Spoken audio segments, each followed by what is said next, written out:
जसं ब्रेन आपल्या गटला जसा सिग्नल देतो तसाच गट सुद्धा आपल्या ब्रेनला सिग्नल देतो.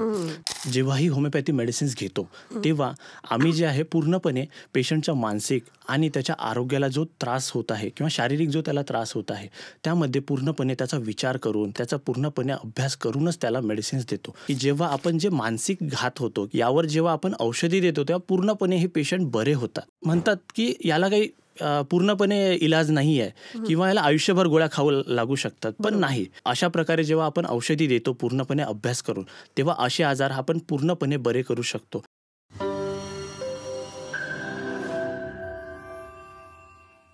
नमस्कार, मी तुमच्या सगळ्यांचं पुन्हा एकदा स्वागत करते brain wise with doctor Pallavi प्रसादमध्ये. आज आपल्याकडे स्टुडिओमध्ये आलेले आहेत doctor Kalpesh Chavan. Doctor Tathed's homeopathy clinic Vimannagar ब्रँचचे ते सिनियर डॉक्टर आहेत आणि आज आपण बोलणार आहोत होमिओपॅथी या विषयाविषयी सविस्तर. शक्यतो आपण जो आज बोलणार आहे तो डायजेस्टिव्ह सिस्टीम या विषयाविषयी सविस्तर बोलणार आहोत. तर सरांचं आपण स्वागत करूया. नमस्कार सर, तुमचं स्वागत आहे. नमस्कार सर. आता मी जसं इंट्रोडक्शनमध्ये सांगितलं की आपण डायजेस्टिव्ह सिस्टीम ह्याच्याबद्दल बोलतोय आणि होमिओपॅथीच्या दृष्टिकोनातनं आपण कसं बघतो डायजेस्टिव्ह सिस्टीमकडे त्याच्याविषयी आपण सविस्तर चर्चा करतोय. तर आजकाल जे आपण म्हणतोय सगळे की गट इज युअर सेकंड ब्रेन, तर ही संकल्पना म्हणजे नेमकं काय सांगाल का? आता ही संकल्पना म्हणजे अशी आहे की आपण कधीही बघतो परीक्षेच्या अगोदर किंवा मुलाखतीच्या अगोदर आपल्याला पाहायला मिळते की पोटात गोळा आल्यासारखा जाणवतो आणि सोबतच कधी पोटही खराब होऊ शकते. याचं कारण असं आहे की मेंदूमध्ये आणि तुमच्या पोटांमध्ये हा एक संवाद होतो. या संवादला मेडिकल टर्ममध्ये आपण गट ब्रेन ॲक्सिस असं म्हटलं जातं. कारण की मेंदूचं आणि तुमच्या गटचा एक डायरेक्ट संबंध असतो. हा डायरेक्ट संबंध एक वेगस नर्वद्वारे असतो.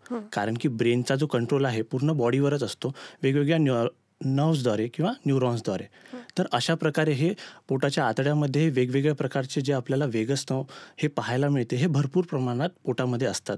तर त्या आता जसं म्हटलं की गोळा आल्यासारखं, तर सगळे जनरली म्हणतात की हो मला भीतीने गोळा आला, मला पोटात कसं तरी व्हायला लागलं भीतीमुळे, तर त्याचं कारण ही वेगस नव्हे असं तुमचं म्हणणं? येस.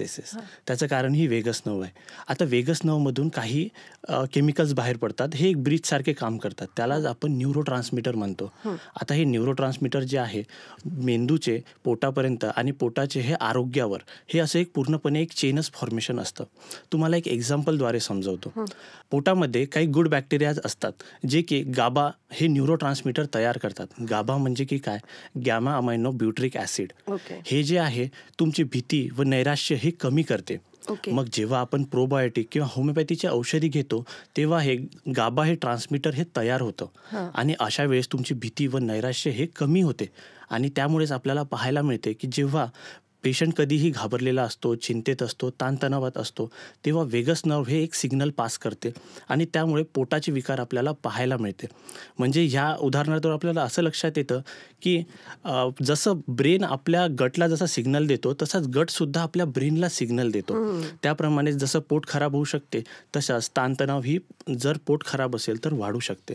यावरूनच लक्षात येते की गट इज अ सेकंड ब्रेन, हे यामुळेच म्हटलं जाते. राईट. कारण तुम्ही जसं म्हणताय की आता खूप काहीतरी महत्त्वाचं काम असेल तर तेव्हा पोटात गोळा येतो किंवा भीती वाटते, त्याच्यामुळे भूक लागत नाही किंवा जास्त भूक लागते. म्हणजे कोणाला जास्त भूक लागते किंवा कोणाला कमी भूक लागते, तर त्याचं हे मेन कारण आहे असं तुमचं म्हणणं आहे. आणि ह्याच्यासाठी प्रोबायोटिक आणि होमिओपॅथीनी लवकरात लवकर फरक पडू शकतो असंही तुमचं म्हणणं आहे. तर आपण ह्याच्यासाठी होमिओपॅथिक काय ट्रीटमेंट सजेस्ट करतो आणि कशी करतो? जेव्हाही होमिओपॅथी मेडिसिन्स घेतो तेव्हा आम्ही जे आहे पूर्णपणे पेशंटच्या मानसिक आणि त्याच्या आरोग्याला जो त्रास होत आहे किंवा शारीरिक जो त्याला त्रास होत आहे त्यामध्ये पूर्णपणे त्याचा विचार करून त्याला जो काही त्रास आहे त्याचा पूर्णपणे अभ्यास करूनच त्याला मेडिसिन्स देतो. त्यामुळे त्याचे जे आहे आपण जसे म्हणतो गाबा ट्रान्समीटर हे न्यूरो ट्रान्समीटर जे आहे हे वाढतात आणि भीती व नैराश्य हे आपल्याला कमी होतात. बरोबर आहे सर. आता आपण जसं म्हणतो होमिओपॅथी ट्रीटमेंट, तर थोडक्यात आपल्या ऑडियन्सला सांगाल का की होमिओपॅथीची जी औषधं असतात ती नेमकी काय असतात? कारण आम्ही जनरली तर त्याला साबुदाण्याच्या गोळ्या म्हणतो.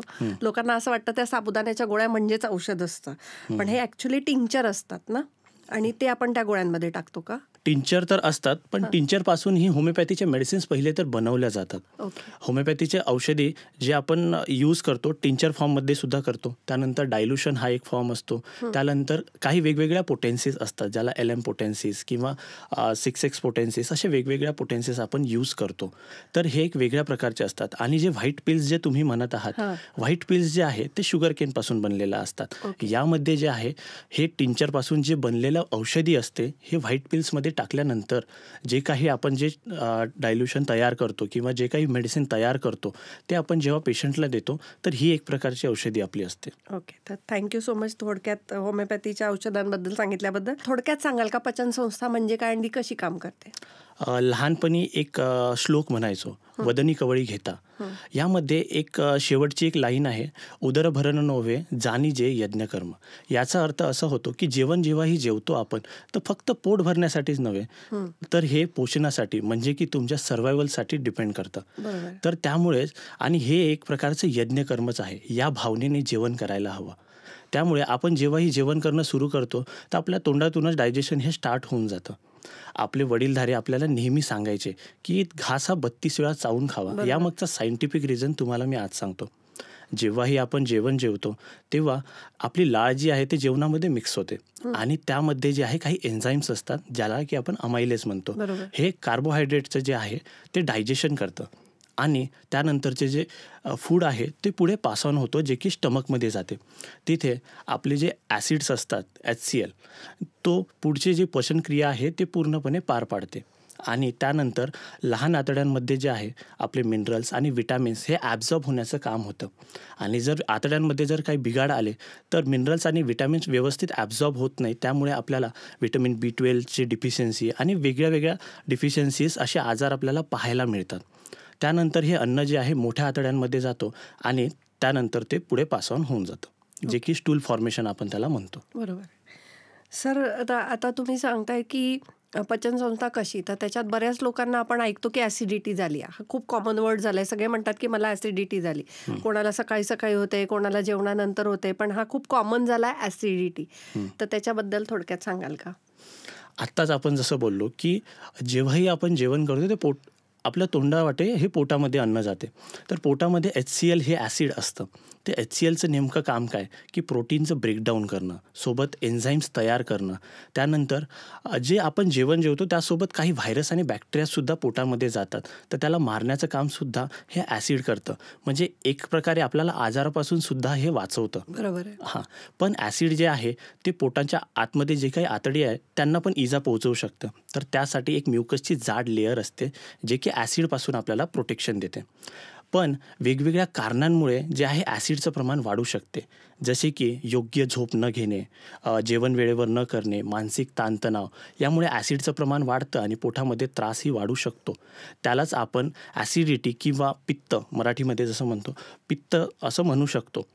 सोबतच यासोबत आपल्याला काही लक्षणे जाणवणं सुरू होतात, जसे की डोकं दुखणं, त्यासोबतच मळमळ जाणवणं, त्यासोबत पेशंटला जे आहे ढेकर येणं हे आणि पोटात जळजळ जाणवणं. हे सगळे आपल्याला ॲसिडिटीचे सिम्पटम्स सुरुवातीला जाणवतात. आणि ही जी ॲसिडिटी आहे हे जे आहे की मोठे कुठलेही आजार झाले तर त्या सुरुवातीला जे जाणवतात तीच ही ॲसिडिटी असते. आपण ॲसिडिटीला काही सोप्या कारणाने किंवा सोपे उपायाने आपण याला टाळू शकतो, जसे की वेळेवर जेवण करणे, त्यासोबतच व्यायाम करणे आणि ताणतणावाला नियंत्रित ठेवणे. जर आपण आहार, विहार आणि विचार ह्या तिन्ही गोष्टीला जर व्यवस्थित केलं तर आपला आजार हा कमी होऊ शकतो. पण ह्या सगळ्या गोष्टींनी सुद्धा जर ॲसिडिटी कमी होत नसेल तर होमिओपॅथिक तज्ज्ञांचा आपल्याला सल्ला घेतले आणि आपण मेडिसिन घेत असाल तर आपल्याला नक्कीच फायदा होऊ शकतो. नक्कीच. आता जसं आपण बोलता बोललो की मानसिक ताणतणावाचा पोटावरती परिणाम होतो आणि त्याच्याशी रिलेटेड आजार होतात बरेचसे, तर त्याच्याबद्दल सांगाल का थोडक्यात?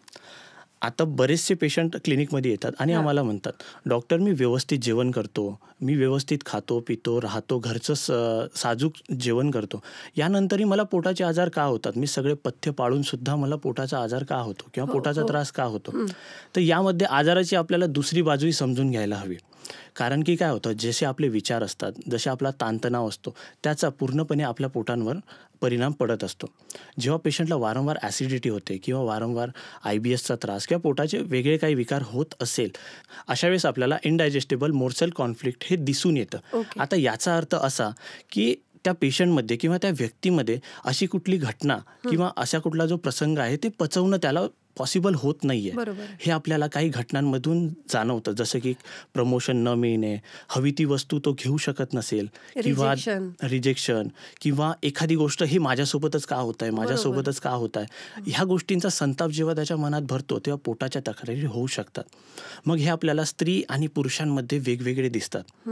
जेव्हा कुठलेही आजार जे आहे खोलवर जातात तेव्हा हे अल्सर्समध्ये फॉर्म होऊ शकतात. जेव्हा पोटाचे आजार खोलवर जातात तेव्हा अल्सर्स, IBD किंवा पेप्टिक अल्सर्स ह्या सगळे आपल्याला आजार दिसतात.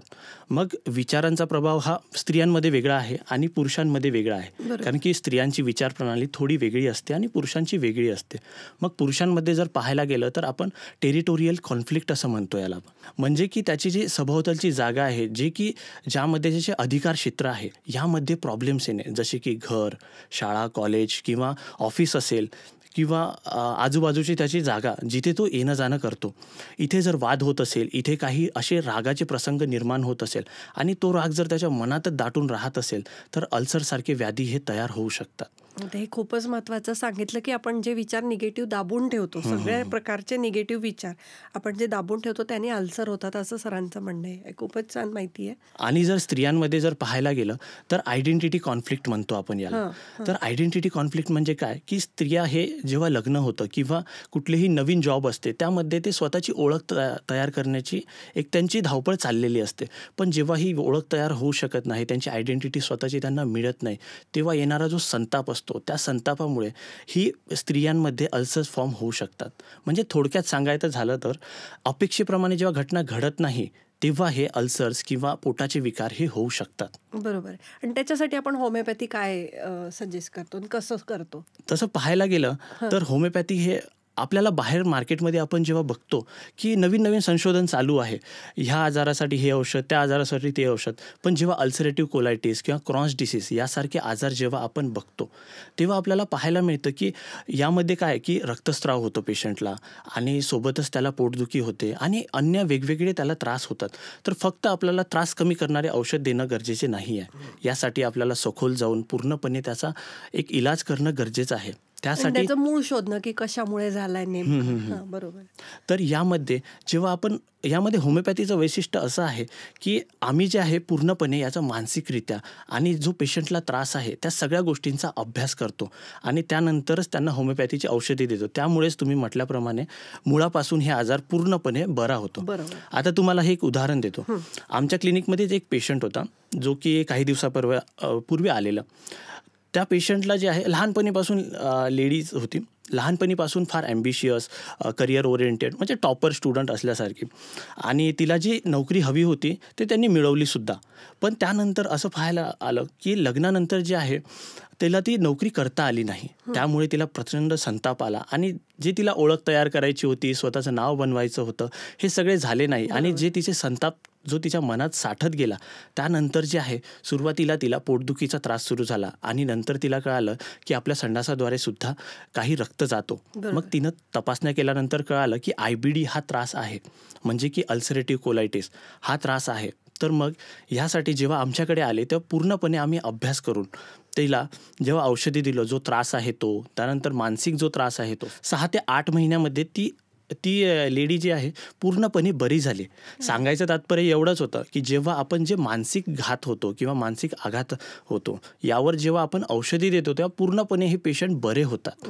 जेव्हा निगेटिव्ह हार्मोन्स बॉडीमध्ये तयार होतात तेव्हा होमिओपॅथी यासाठी फार चांगली काम करते. कारण की तुमची होमिओपॅथिक औषधी जेव्हा घेता तेव्हा निगेटिव्ह हार्मोन्सला एक कंट्रोल येतो आणि जो ही आजाराची जी तीव्रता आहे ती तीव्रता कमी होते आणि हळूहळू हा आजार हा आटोक्यात येतो आणि त्यानंतर आपल्याला जे आहे हे आजार बरा झालेला दिसतो. आता बाहेर आपण जेव्हाही बघतो की अल्सरेटिव्ह कोलायटिस म्हटलं की म्हणतात की याला काही पूर्णपणे इलाज नाही आहे किंवा याला आयुष्यभर गोळ्या खाऊ लागू शकतात. पण नाही, होमिओपॅथी जर तुम्ही औषधे घेत असेल, जेव्हा अशा प्रकारे जेव्हा आपण औषधी देतो पूर्णपणे अभ्यास करून, तेव्हा असे आजार आपण पूर्णपणे बरे करू शकतो आणि आपल्याकडे असे बरे झालेले सुद्धा आहे. अरे वा, खूपच छान.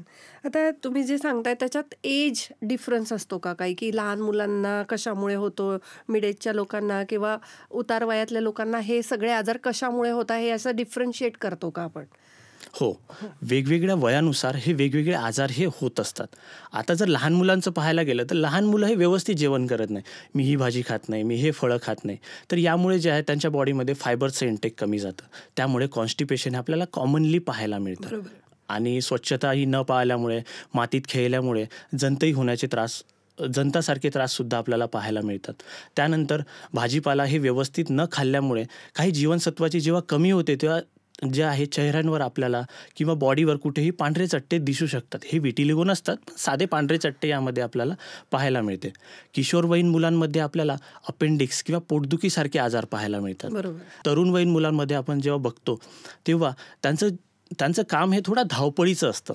तर त्यामुळे आपल्याला त्यांच्यामध्ये ॲसिडिटी, IBS यासारखे आजार हे आपल्याला कॉमनली पाहायला मिळतात. आणि 40च्या वरचे जे लोक असतात त्यांच्यामध्ये थोडी डायजेस्टिव्ह सिस्टीम जी आहे मंदावलेली असतात. त्यामुळे त्यांच्यामध्ये पेप्टिक अल्सर्स किंवा गॅस्ट्रिक अल्सर्स, H. पायलोरी असे आजार आपल्याला त्यांच्यामध्ये पाहायला मिळतात. आणि वृद्धांबद्दल जर बोलायला गेलं तर शरीराची पूर्णच क्रिया जवळपास त्यांची स्लो डाऊन झालेली असते. तर त्यामुळे जे आहे क्रोनिक कॉन्स्टिपेशन आणि सोबतच रेक्टमचे काही आजार आणि कॅन्सरसारखेही व्याधी यांच्यामध्ये आपल्याला पाहायला मिळते. अशा प्रकारे हे एज ग्रुप जे आहे हे आपल्याला वेगवेगळे आजार दाखवू शकतात.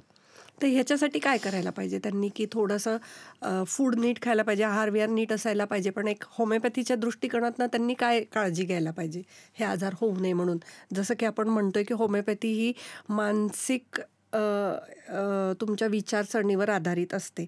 तर कुठल्या प्रकारचे विचार त्यांनी कंट्रोलमध्ये ठेवायला पाहिजे असे आजार होऊ नये म्हणून? सर्वप्रथम विचार म्हणजे काय, की ताणतणाव हा पहिले तर दूर ठेवायला हवा. जेव्हाही आपल्याला ताणतणाव पाहायला मिळतात तेव्हा वेगवेगळ्या प्रकारचे आपल्याला आजार पाहायला मिळतात. जसं सांगायला गेलं, एक्झाम्पल जर घेऊ म्हटलं तर IBS आणि IBD. जर IBS घेतला तर IBS म्हणजे काय, की इरिटेबल बॉवेल सिंड्रोम, आणि IBD म्हणजे की इन्फ्लामेटरी बॉवेल डिसीज.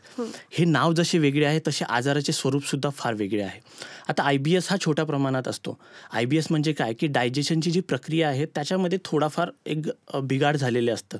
यामध्ये आपल्याला पेशंटमध्ये पोटदुखी, गॅसेस होणं, कॉन्स्टिपेशन, जुलाब यासारख्या गोष्टी मिळतात. पण याचे जर कारणं बघायला गेलं तर छोटा मोठा ताण असू शकतो, विचार किंवा थोडाफार टेन्शन असू शकतं, किंवा यासोबतच अन्नपदार्थ आणि काही हार्मोन्स असतात यांच्यामुळे सुद्धा IBS हा आजार होतो. बरोबर.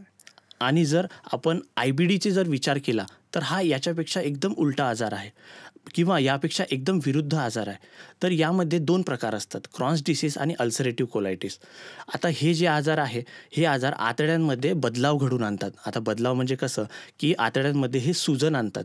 सुजनसोबत आतमध्ये हे काही जखमाही तयार करतात, त्यालाच आपण अल्सर्स म्हणतो. आता हे अल्सर्स जे आहे याच्यामुळे पेशंटला फार प्रचंड त्रास होतो आणि सोबतच संडासासोबत रक्तही पेशंटला येतं, थकवा जाणवतात किंवा वजन वाढत नाही, भूक मंदावते. आणि हे सगळे त्रास जर त्याला कंटिन्युअसली असेल तर पोटामध्ये हे इंटरनल ब्लिडिंगमुळे स्ट्रिक्चरसुद्धा तयार होऊ शकतात आणि हे आजार पुढे चालून कॅन्सरपर्यंतही जाऊ शकतात. जर आपण याचं निदान करायचं झालं तर एंडोस्कोपी, कोलोनोस्कोपी किंवा सोबतच ब्लड टेस्टसुद्धा आपल्याला यामध्ये करणं गरजेचे असते. आता याचे जर कारणं बघायला गेले तर असं पाहायला येतं की जेव्हा पेशंटच्या मनात खूप राग भरलेला असतो, जो तो व्यक्त करू शकत नाही, फार हतबल झालेला असतो, किंवा हे मग हे जे हतबल झालेले जे त्याचे विचार आहे किंवा हा जो संताप आहे तो मग आतड्यांपर्यंत जातो आणि आतड्यांमध्ये हे अल्सर्स तयार करतात. हां, मग हे अल्सर्स जे आहे ते फक्त आपण डायजेशन नीट करून किंवा खानपानच्या गोष्टी किंवा ताणतणाव कमी करूनच हे बरा होत नाही. मग यासाठी आपल्याला होमिओपॅथिक तज्ज्ञांचा जर आपण सल्ला घेतला किंवा याने मेडिसिन्स घेतले तर ह्या आजारांमध्ये पूर्णपणे आपण बरेसुद्धा होऊ शकतो. म्हणजे संताप कंट्रोल करू नका, आणि केला असता तुम्हाला हे अशा प्रकारचे आजार होऊ शकतात, तर त्याला कंट्रोल करण्यासाठी काय करायला पाहिजे आणि त्याच्यामुळे झालेला आजार कसा नीट करायला पाहिजे ह्याच्यासाठी होमिओपॅथी औषध चांगलं वर्क करतं. तर आता आपण जसं म्हणतो की B12 आणि पोटाचा काही संबंध आहे का, आणि B12मुळे काही पोटाशी रिलेटेड आजार होतात का? आता पोटाचा जर संबंध बघायला गेला B12शी तर हे डायरेक्टली संबंध असतं. जेव्हाही आपण जेवण जेवतो, आता जेवणामध्ये बरेचदा लोकांना कन्फ्युजन असते की नॉन व्हेजिटेरियनमध्ये B12 हा जास्त असतो आणि नॉनव्हेजमध्येच B12 असतात. असं नाही, सगळ्याच घटकमध्ये B12 असतात आणि भरपूर काही व्हेज जे घटक आहे त्यामध्ये सुद्धा आपल्याला B12 बघायला मिळतं. मग पोटामध्ये एक इंट्रेन्सिक फॅक्टर नावाचा ग्लायकोप्रोटीन असतो. आता हा जो आहे तो आतड्यांमधून B12 जे काही आपण जेवण करतो त्यामध्ये जे काही B12 असतं ते आतड्यांमधून ॲब्झॉर्ब करण्याचं काम इंट्रिन्सिक फॅक्टर करतो. पण कधीही कुठले पोटाचे आजार होतात किंवा काही व्याधी होतात, याच्यामुळे जे आहे इंट्रिन्सिक फॅक्टरचं प्रोडक्शन जे आहे कमी होतं. त्यामुळे डायरेक्टली B12चं ॲब्झॉर्प्शन हे कमी होऊन जातं. त्यामुळे आणि B12 कसं आहे की B12 जे आहे तुमचं रक्त प्रोडक्शन ब्लड फॉर्मेशन जे आहे म्हणतो आपण, त्याच्यामध्ये हे हेल्प करतं. तर त्यामुळे पेशंट हा ॲनेमिकसुद्धा आपल्याला पाहायला मिळतात. तर बेसिकली जर पाहायला गेलं तर बरेचदा पेशंट आम्हाला येऊन क्लिनिकमध्ये म्हणतो की डॉक्टर साहेब, मी इतकं नॉनव्हेज खातो, मी इतकं सगळं व्यवस्थित जेवण करतो, सगळं करतो, पण माझा B12 का वाढत नाही? तर यामागे सगळ्यात मुख्य कारण म्हणजे की इंट्रिन्सिक फॅक्टर जो असतो तुमचा, हा कुठेतरी याचं प्रोडक्शन कमी झालेलं असतं. त्यामुळे व्हिटॅमिन B12चा अब्झॉर्प्शन प्रॉपरली होत नाही. त्याच्यासाठी काय करायला पाहिजे? त्यासाठी म्हणजे की पहिले तर हे पोटाचे जे व्याधी आहे किंवा पोटाचे जे काही विकार आहे, यावर पूर्णपणे आपल्याला आजार हा बरा करावा लागेल. त्यामुळे जे आहे इंट्रिन्सिक फॅक्टरचं जो काही प्रोडक्शन आहे, तुम्ही म्हणता इंट्रिन्सिक फॅक्टर ह्याच्यामुळे B12चं ॲब्सॉर्प्शन कमी होतं, ते रिपेअर करायला पाहिजे. म्हणजे तुमचं B12 ॲब्सॉर्ब व्हायला मदत होईल. जी करेक्ट. आणि ते होमिओपॅथीने आपण नक्कीच करू शकतो. नक्कीच. तर खूपच महत्त्वाचा पॉईंट आहे हा, की जो होमिओपॅथीमध्ये करेक्ट होऊ शकतो. कारण आजकाल आपण बघतोय की B12 डिफिशियन्सी ऑलमोस्ट सगळ्यांनाच आहे सध्याच्या जगामध्ये. तर त्याच्यासाठी ही खूपच उत्तम माहिती आहे. आता जसं आपण बोलतोय, तर हे सगळं पोटाचं आरोग्य सुधारण्यासाठी आपण काय काय करू शकतो? यासाठी आपण काही एक्सरसाइजेस करू शकतो किंवा काही योगासने करू शकतो. आता जर योगासने म्हणायला गेलं तर आपण सूर्यनमस्कार, पवनमुक्तासन, धनुरासन असे वेगवेगळे आसन करू शकतो. यामुळे काय होतं की पोटाच्या एक्झॅक्टली काही मसल्स असतात त्याच्यावर जाऊन ताण पडतो आणि त्यामुळे जे आहे तुमची पचनक्रिया ही सुधारते आणि तुमचे टॉक्सिन्ससुद्धा बाहेर पडतात. यासोबतच एक इन्फिनिटी वॉक नावाची एक कॉन्सेप्ट आहे, ज्यामध्ये की इंग्लिशमध्ये जो 8 असतो ना, त्या आकारांमध्ये जर वॉक केला आपण, तर त्यामुळे पोटाच्या एक योग्य मसलवर जेव्हा ताण पडतो त्यामुळे तुमचं डायजेशनसुद्धा इम्प्रूव्ह होऊ शकते आणि याचा सुद्धा आपल्याला फायदा होऊ शकतो. अरे वा, खूपच मस्त सांगितलं. त्यांनी सांगितलं की इंग्रजी 8 जो नंबर आहे तशा पद्धतीमध्ये वॉक करायचा, त्यांनी डायजेस्टिव्ह सिस्टीम नीट होण्यामध्ये मदत होते. तर ह्याचं काही असं आहे की ती वेळ चालायला पाहिजे किंवा काही असं आहे का? एकंदरीत कधीही एक्सरसाइज जर करायला घेतलं तर अर्धा तास किंवा 45 मिनिटं हे एक्सरसाइज करण्याचा एक टाइम पिरियड असतो. याच्या पुढे जर आपण करत असेल तर पोटामध्ये जे असतात ते मेटाबॉलिझम वाढतो आणि एवढा जर करत असेल 30 मिनिटं किंवा 45 मिनिटापर्यंत, तर हे एका पोटाच्या पचनासाठी एकदम उत्तम टाइम पिरियड आहे. तर एवढी एक्सरसाइज आपल्याला नेमकी करायला हवी. तर आता जसं आपण म्हणतोय की पोटात बऱ्याच प्रकारे खूप साऱ्या वेगळ्या विविध प्रकारच्या आजारांमुळे दुखतं, पोट दुखणे हा जो प्रकार आहे, ज्याला शाळा बुडवायची असते तो पण पोट दुखतंय म्हणतो, ज्याला ऑफिसमधनं सुट्टी घ्यायची असते तो पण म्हणतोय की पोट दुखतंय. तर हे पोट दुखणे आणि वेगळ्या भागातलं पोट दुखणे यांची कारणं काय ना आजार काय, आणि ते आपण कसे ट्रीट करतो होमिओपॅथी? आता पोट दुखणं म्हटलं की यामध्ये खूप सारे प्रकार येतात आणि खूप सारे वेगवेगळे लोकेशन्स येतात. पोटामधले जे वेगवेगळी जागा आहे तिथे वेगवेगळ्या ठिकाणी पोट दुखू शकतं. तर याच्यामध्ये जर सांगायला गेलं तर पोटाच्या वरच्या भागाला जर थोडी जळजळ होत असेल, भूक मंदावत असेल, पेशंटला मळमळ फील होत असेल, तर हे सगळे जे आहे आपल्याला पेप्टिक अल्सर्सचे लक्षणे राहू शकतात.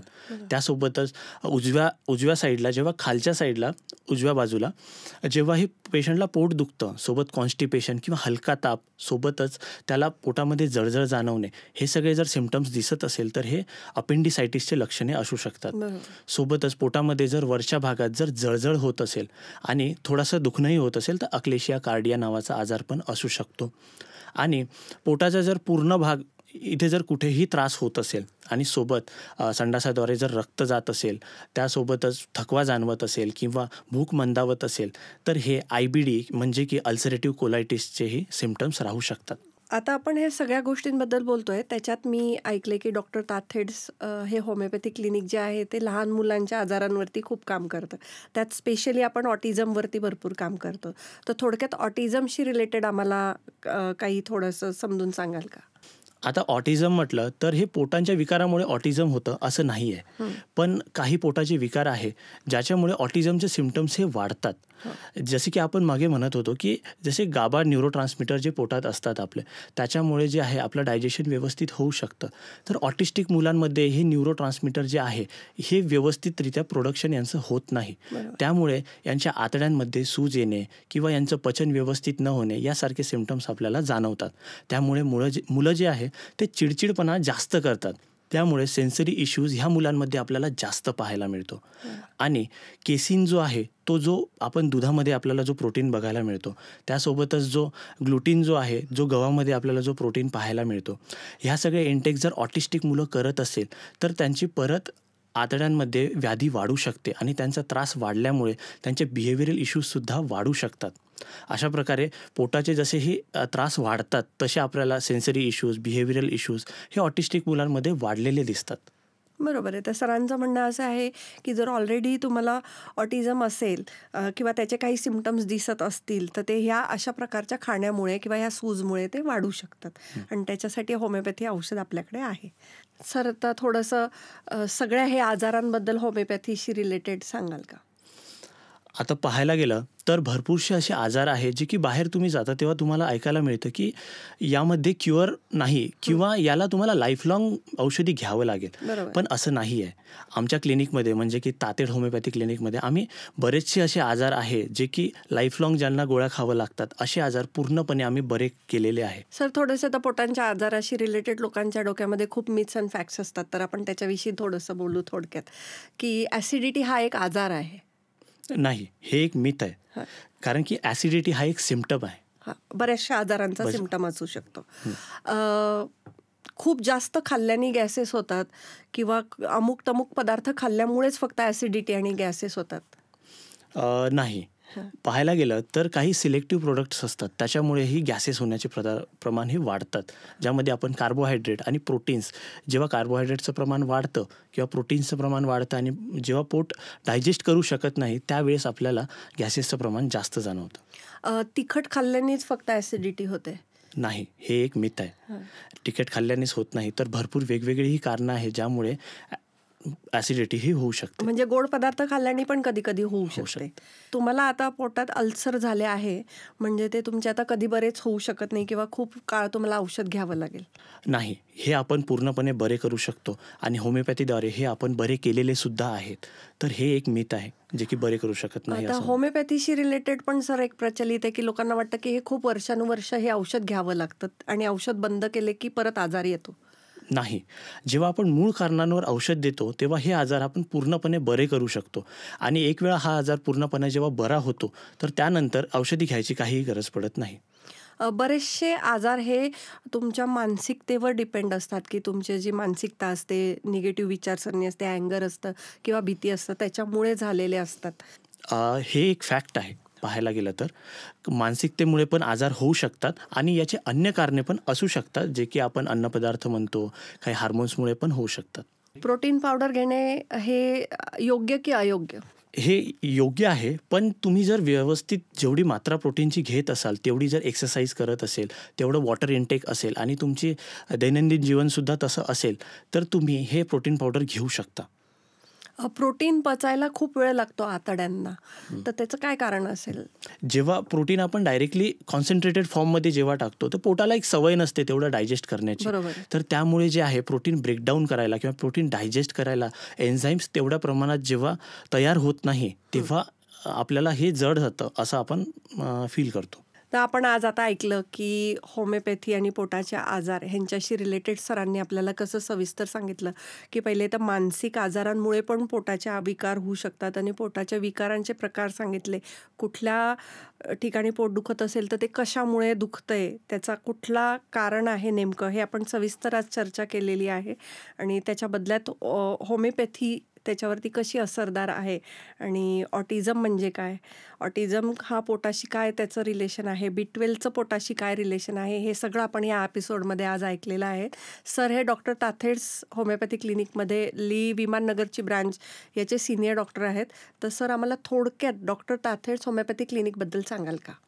तातेड होमिओपॅथी क्लिनिक हे मागच्या 25 वर्षापासून आहे. याचे 2 ब्रांचेस आहे. एक ब्रांच ही चिंचवडमध्ये आणि दुसरी ब्रांच ही विमाननगरमध्ये कार्यरत आहे. तर यासाठी काहीही असेल तर तुम्ही इथे येऊ शकता. ओके. आणि ह्या इन्स्टिट्यूटमध्ये तुम्हाला वाटत असेल की हा असाध्य आजार आहे त्याचंही निदान होतं, सो नक्की तुम्ही तुमच्या हे जे असाध्य आजार आहेत त्यांच्यासाठी ह्या क्लिनिकला जाऊ शकता आणि डॉक्टरांना भेटू शकता. डॉक्टरांची माहिती आम्ही डिस्क्रिप्शनमध्ये दिलेलीच आहे. तर सर तुम्ही इतकं छान मार्गदर्शन केलं आणि आम्हाला होमिओपॅथी आणि पोटाच्या आजारांबद्दल सांगितलं त्याबद्दल तुमचे खूप खूप धन्यवाद. Thank you so much. धन्यवाद.